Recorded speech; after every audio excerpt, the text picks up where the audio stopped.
Yuval, welcome. We had a little book group, kind of extemporaneous book group to get ready for this conversation. And our intent in designing this session is to provide the opportunity to think big about institutions, to challenge our assumptions about what they are, the roles they play, and how they interact in our individual and community lives.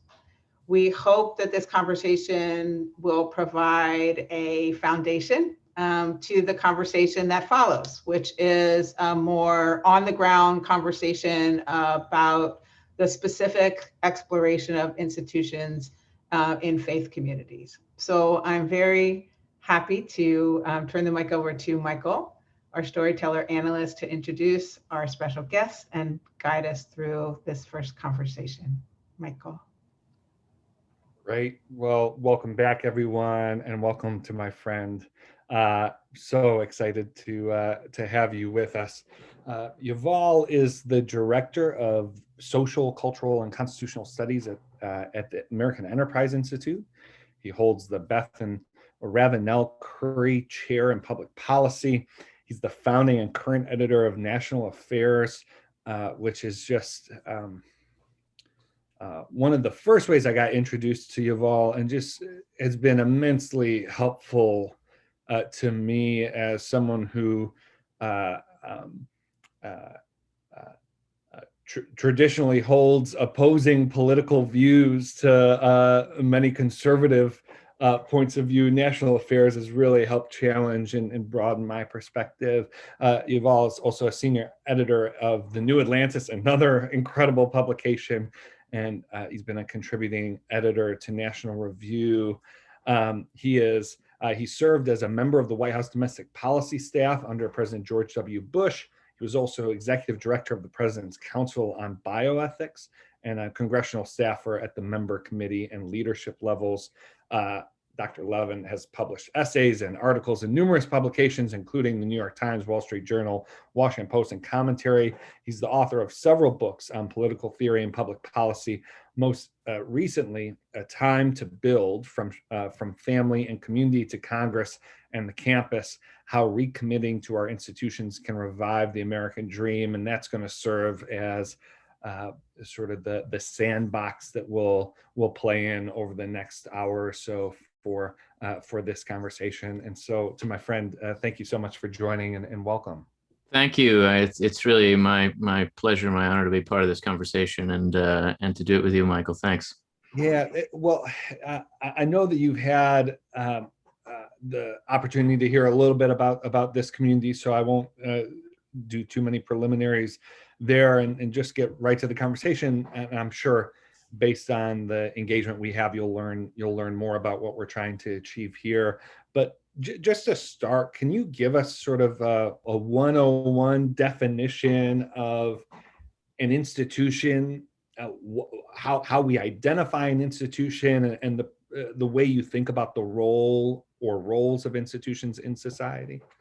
Yeah, it's a great place to start because it's actually a complicated question, as you might imagine. A term that is so broad and so fundamental can certainly be hard to define. And there's a broad range of academic definitions. My book works through them a little bit, but I would say that for our purpose here, I would define institutions as the durable forms of our common life. They're really the frameworks and structures of what we do together. So some institutions are organizations. They've got something like a corporate form, a university, a hospital, a legislature, a company, a civic association. These are plainly institutions. They might be what we think of first. They're kind of formalized technically or legally. But some institutions are durable social forms of a different sort. Maybe they're shaped by laws or norms, but without that kind of corporate structure. The family is an institution. It's the first and foremost institution of any society. You can talk about a particular tradition or profession as an institution. People say the institution of marriage, or you'll say about someone in your field who's really defined the way you do things that he or she is an institution. What that really means is that this person shapes what it is that we're doing together. That institutions are durable is one important fact about them, right? They keep their shape over time. And so they shape that part of the world in which they operate. A flash mob is not an institution. But I would say what's most significant about them is what I mean when I say that they are social forms. An institution is a form in the deepest sense. A form is a structure, a shape, a contour. And so an institution organizes people into a particular form that's moved by a common purpose. They're doing something together, and the institution shapes their relations to one another, gives each of them a role in relation to the others and to the common goal they have, and enables them to achieve it. So a social form, an institution, is a way to not just be a bunch of people, but to be a bunch of people ordered together to achieve a purpose, to pursue a goal, to advance an ideal. And that means finally that institutions, because they are forms in this way, are formative, right? They structure our relationships to each other, and that means that they also structure us. They shape our habits, our expectations, and really, in the deepest sense, they shape our character, they shape our soul. Each of us is shaped by the institutions that have had the most to do with our lives, from our family and community and religion to our profession and the various roles we play in society. They cannot help but form us. And at their best and at their worst, institutions are deeply formative. Yeah. It's, can you talk a bit about, there's a whole, historical sort of narrative here, like a Tocquevillian sort of story that you could tell about institutions. But can you just talk about whether you have a view of institutions as playing a special role in the sort of in American life and American history, and sort of what that has looked like? Well, I think there is a way that we as Americans incline to form institutions almost instinctively. You mentioned Tocqueville. Tocqueville has this little joke in a letter that he wrote to his father while he was in America. He says, you get 3 Americans together and they elect a treasurer. And, there's something to that, right? We have a tendency to say, well, we got to do this thing, so let's organize. Let's make a committee. That's one way of thinking institutionally. It's a way that says we know we need some structure for what we want to do together. On the other hand, there's also a way in which we as Americans are actually uniquely inclined to be blind to institutions, to treat them as invisible and think that we're just kind of acting together. We're a bunch of individuals and here we are, so that we imagine our society as this big open space that's filled with individuals. And when we find ourselves facing social challenges, like the ones we have now, our society in a way is living through a social crisis. People feel alienated, isolated, lonely. We think of that big open space full of individuals and we say we're having trouble connecting. So we talk about building bridges, we talk about tearing down walls. And of course, that's right in an important sense. But what it misses is that we only connect through these structures, through institutions. So that if our society is a big open space, it's not just a space filled with individuals, it's a space filled with structures of social life, which means it's a space filled with institutions. And so there are times when, especially when things are going poorly in our social interactions, when we need to remind ourselves what institutions really are, what they do, why they matter. And I think this is such a time. We really have to think about how the problems we see in our society, the difficulties we have engaging with each other, the way that so many people feel isolated and alienated and have lost trust in leaders in our society, that has a lot to do with a kind of deformation of institutions that we almost have to force ourselves to see sometimes. Yeah, that brings a couple questions to mind that maybe we'll get to a bit later on. But talk to me a bit about, so what do strong and effective institutions look like? Why do you believe a renewed sort of commitment to institutions is a proper and helpful response to some of the social crises that we see today? Well, to me, that picks up from where we left off in just talking about what institutions are. The fact that they are formative is what makes them so essential to a free society. They shape us to be capable of doing things together in society. And that means that a strong institution is clearly shaped by its purpose, its aim, what it intends to do in the world, and it organizes people around that purpose in a way that shapes them to accord with it. So it forms you in accordance with some ideal of integrity that's defined by the goal you have in common. That's how I would judge a strong institution. A strong institution forms people who are trustworthy. So, there's this kind of, it's almost a cliche by now to say Americans are losing trust in institutions, and that's certainly true. But what does it actually mean to trust an institution? To me, what it means is to believe that that institution forms trustworthy people. And so you would trust a political institution when you have a sense that it somehow is built to take seriously some obligation to the public good, and it shapes men and women who clearly do that, right? We trust the military, not so much because it's great at doing its job, that's part of it, but we trust the military because it clearly shapes men and women to be people who take certain ideals seriously. And when we don't trust an institution, it's because we don't believe that it's doing that work, that it's really shaping people who are trustworthy. So I think that formative capacity, that formative sense is really crucial to the difference between a functional and a dysfunctional institution in our society.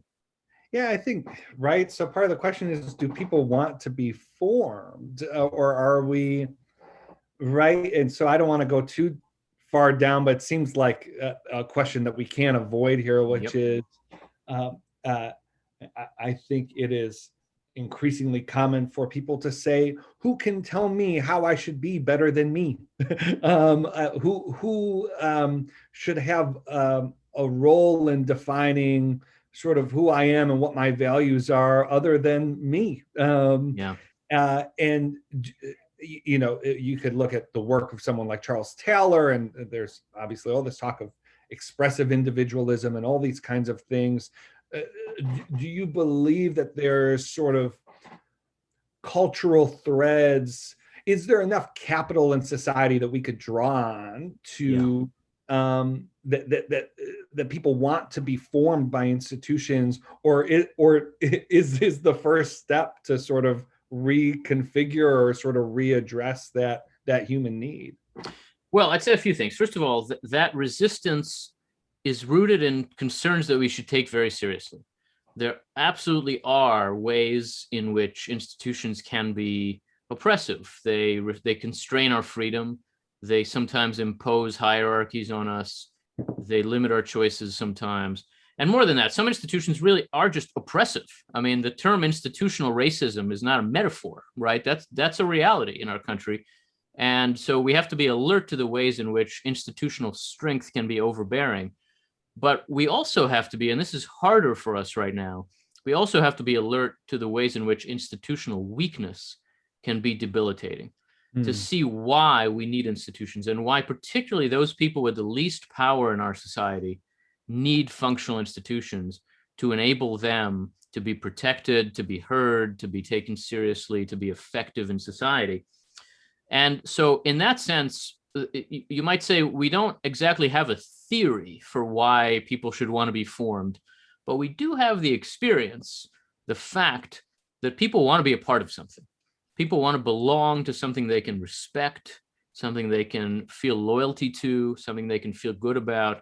And very often that means something that makes them better people, whether that's a church community, whether that's a profession that they're proud of, whether that's a civic association or just a family that they feel defines them in life.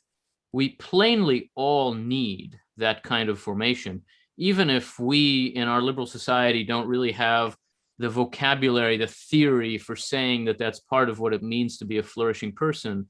I think there's just no question that none of us can be complete without some set of institutions that really gives us a shape that relates to some sense we have of what a good life is and what a good person is.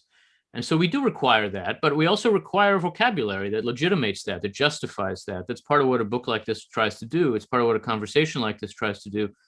And it is what I mean when I say it can be hard for us to see institutions and to see what they are for, but we cannot thrive and flourish without them. And we can't live as a society that is simply out to demolish all of its institutions, because ultimately that doesn't allow us a path toward doing constructive things. We've got a lot of demolition crews now in American life who know exactly what they want to destroy.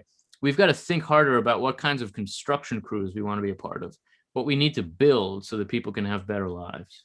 Yeah. So what does it look like to build? And part of that is, how can existing institutions be responsive to the genuine, legitimate disappointments and the loss of trust that they've had, and then what does it look like for individuals, both like the common sort of citizen, but also individuals of influence, but perhaps their influence isn't vested in an institution. Yeah. What does it look like to build? Well, there are a couple of ways to think about that. I would say that for individuals, and it really for all of us in a sense, what's required to build and rebuild and recommit is to recognize something about why we need institutions, what they do for us, and to see in particular an especially hard truth for us, which is that oftentimes institutional responsibilities empower us by constraining us and by constraining people with power, by giving us a particular role, but also a boundary. Right, that actually gets back to trust. Ask yourself, why do you trust people you trust? Aside from your personal life, people you've gotten to know so well that you know you can trust them, you trust professionals, you trust experts. A lot of the time, not just because they know more than you, but because they're constrained by some set of institutional responsibilities. Right? I trust an accountant, not just because she understands the carried interest rule and I'm never going to understand it, but because there are things an accountant would never do. And if she puts her name on a piece of paper, that means that she believes what's there is true. I trust a lawyer for a similar reason. I trust a journalist because there's an entire institution set up to make sure that what that person says has been checked somehow. I trust a scientist for that same reason.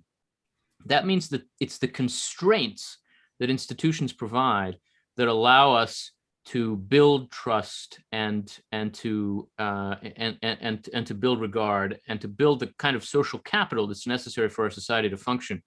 To see that means asking ourselves that great unasked question of American life right now. And the question is, given my role here, how should I behave? Not just what do I want, not just how do I want to be seen, but as the president of the United States or a member of Congress, as a teacher, as a scientist, as a pastor, as a worker, as a neighbor, as a parent, what should I be doing here? And that's a kind of question that suggests constraint. It also tells you, what should I not be doing here?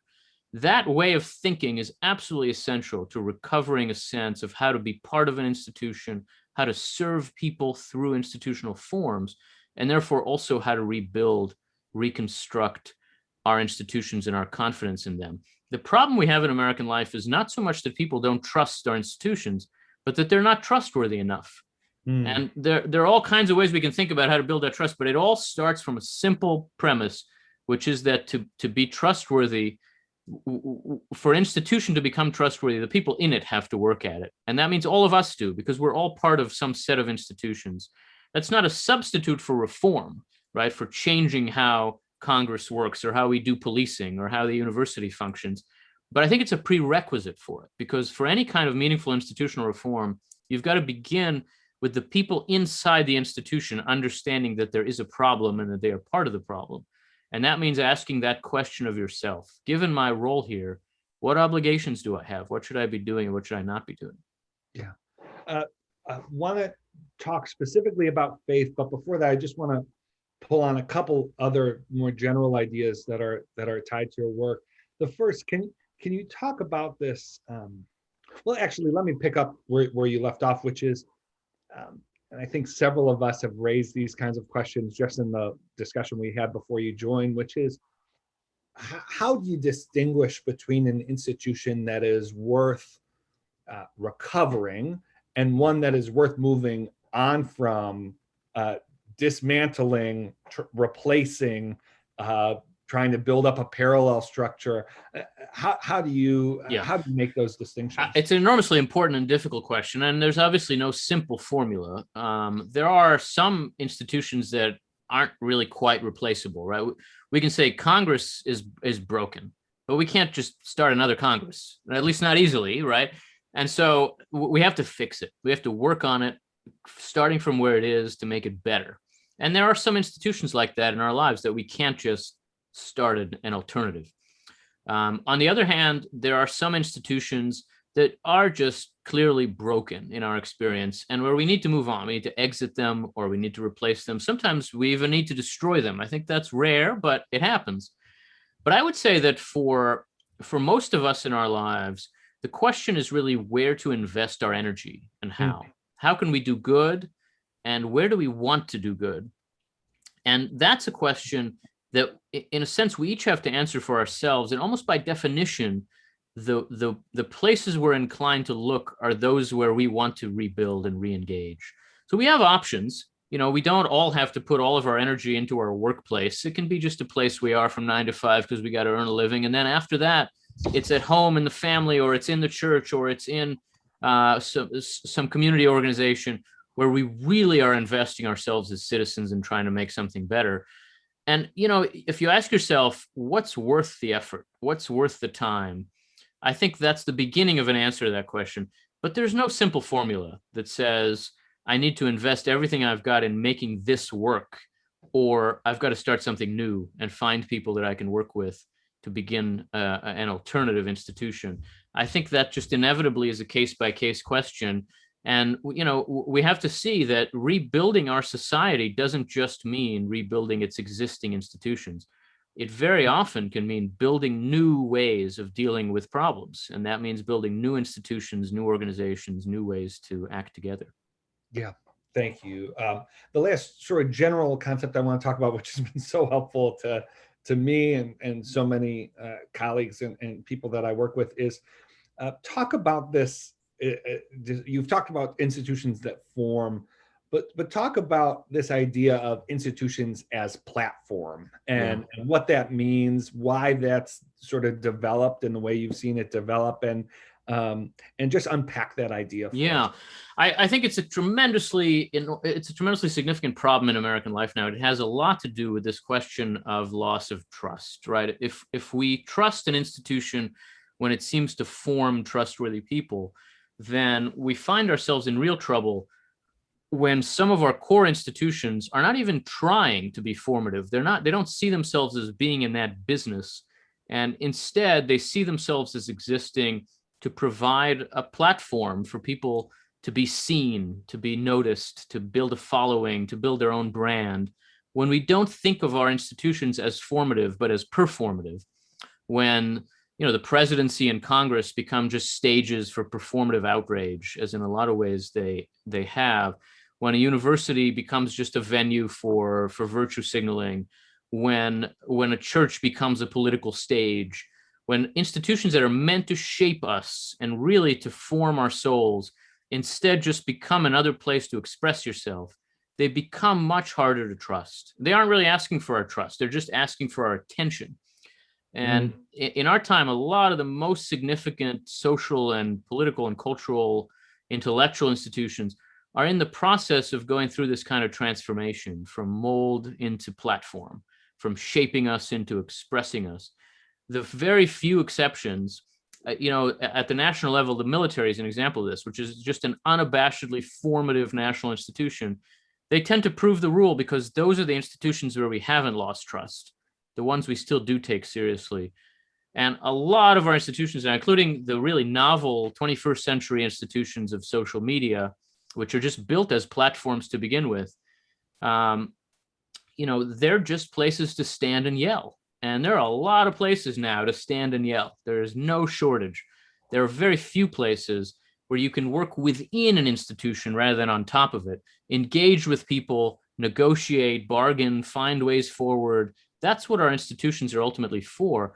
And the growing absence of those kinds of spaces is a big part of why we have trouble working out differences now. We have trouble really engaging with each other in ways that can allow a diverse society to live in peace.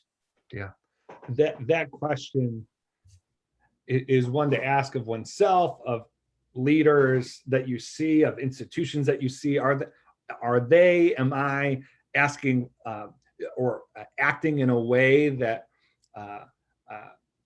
reflects the pursuit of trust or the pursuit of attention? That's just such a helpful helpful idea. We're going to open it up to the group in about 5 minutes, but I do just want to talk about faith specifically. And just we've spent a lot of time talking about sort of the role of faith in society and in institutions. And so just give like your general thoughts, and then we'll dig a bit deeper. What do you see? Are there unique assets of faith communities that they bring, and faith, sort of faith-based, faith-inspired, there's all different kind of terminology, but faith institutions that they bring, and what are some of the challenges that faith introduces in your view, if any? Well, I think there certainly are some assets. I mean, I would say when I find myself talking about what it would take to recover a kind of more responsible institutionalism, I find myself kind of leaning toward terms that ultimately add up to something like devotion, right? A level of commitment that amounts to devotion. And our religious institutions often are just in the best position to ask that of people, to ask for someone's devotion and to ask for a commitment that is a full commitment.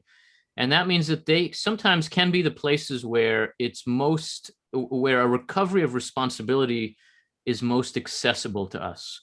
They're the places where somebody can look at you and say, you just have to be a better person. Your boss can't tell you that, even if that's true. Your employees can't tell you that, even if it's obvious.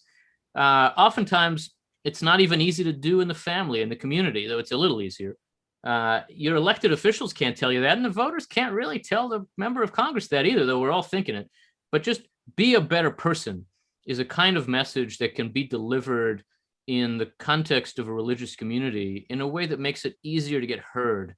And so much of what we're saying here is really that each of us needs to think about how to be a better person so that our society can work better. Now that's a cliche. That makes it too easy. I mean, a lot of the problem we have is really that other people aren't being good people, and they're pressing down on people who are oppressed in our society and who are in positions of weakness. And what's required is not just an abstract recovery of responsibility, but I think to change the tone, the tenor of how our society deals with itself can sometimes be easier to start that in a community that understands itself as connected by faith, and so as about shaping souls to begin with. At the same time, though, I do think that this transformation from mold to platform, from formative to performative, is especially harmful when it comes to religious institutions, in part because they're particularly formative. When those become just stages for political expression, it's very hard to pull back from that. And you see that in different ways, in some ways on the left and the right, but you see it in ways in which institutions that are meant to be shaping our souls just become another place to show what party you're in, and where you stand on the divisive issue of the day. And that gets in the way of telling somebody to be a better person. It gets in the way of hearing that message, and ultimately it deforms all of our institutions. But I think that deformation is especially damaging in American religious life, and it's happening. I mean, there's just no way to deny that it's happening.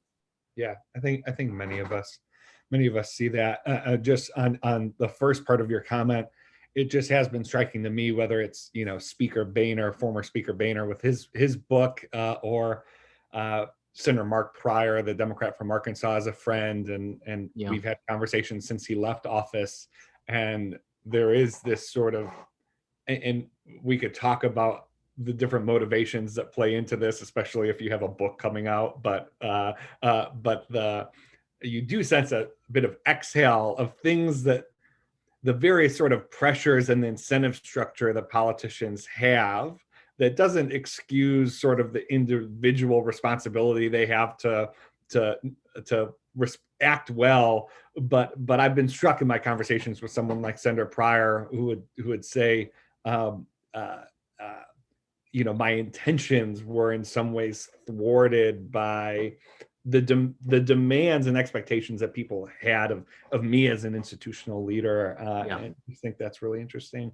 The last question before we open it up is, we are particularly looking at and concerned with faith as the resources of faith and faithful institutions to build bridges and to connect otherwise unlike people.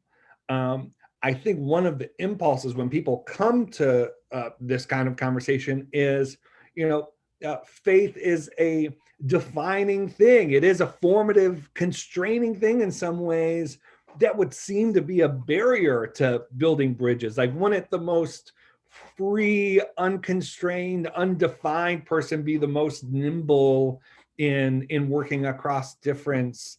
And so what respond to that kind of idea, and more positively, what do you think faith brings resources to bear when we think about a pluralistic society that we need to figure out how to live together?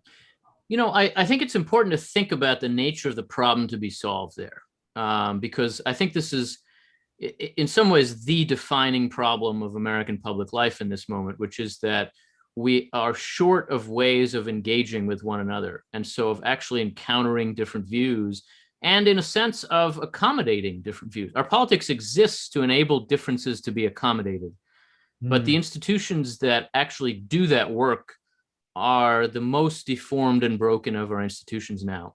There's a way of understanding this polarized moment in America that says we've got these two parties and they're constantly at each other's throats. I actually don't think that's true. I think we've got these two parties and each of them is withdrawn into a room by itself to talk about its caricature of the other. And they don't engage with each other much at all. They're barely aware of what the other thinks about anything.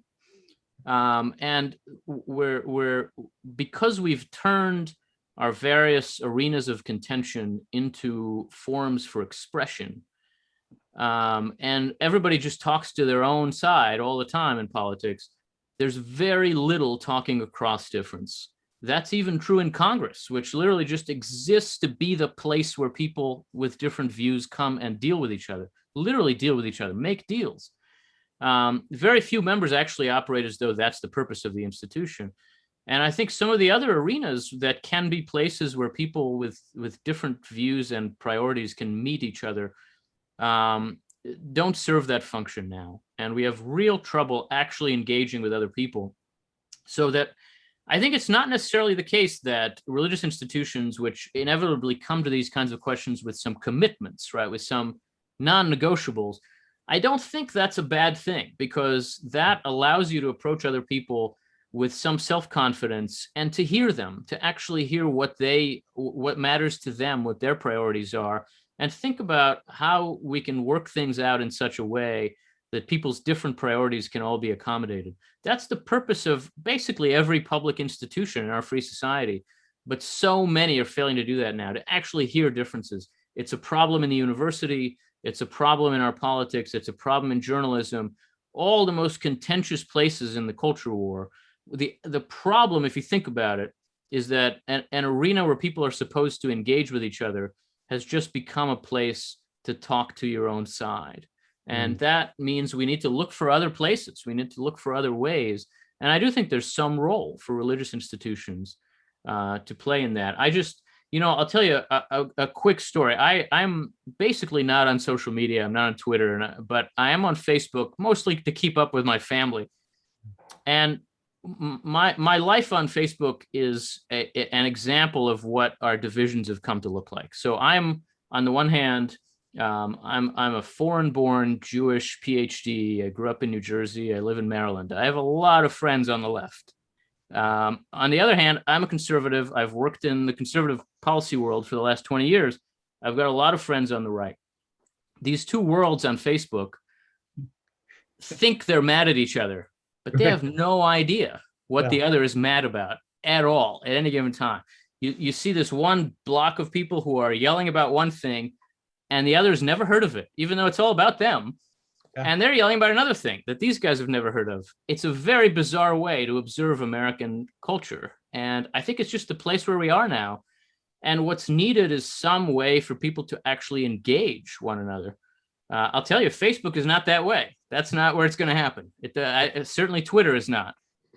So we need to look for places to do that in an interpersonal way. And surely our religious institutions can be part of that.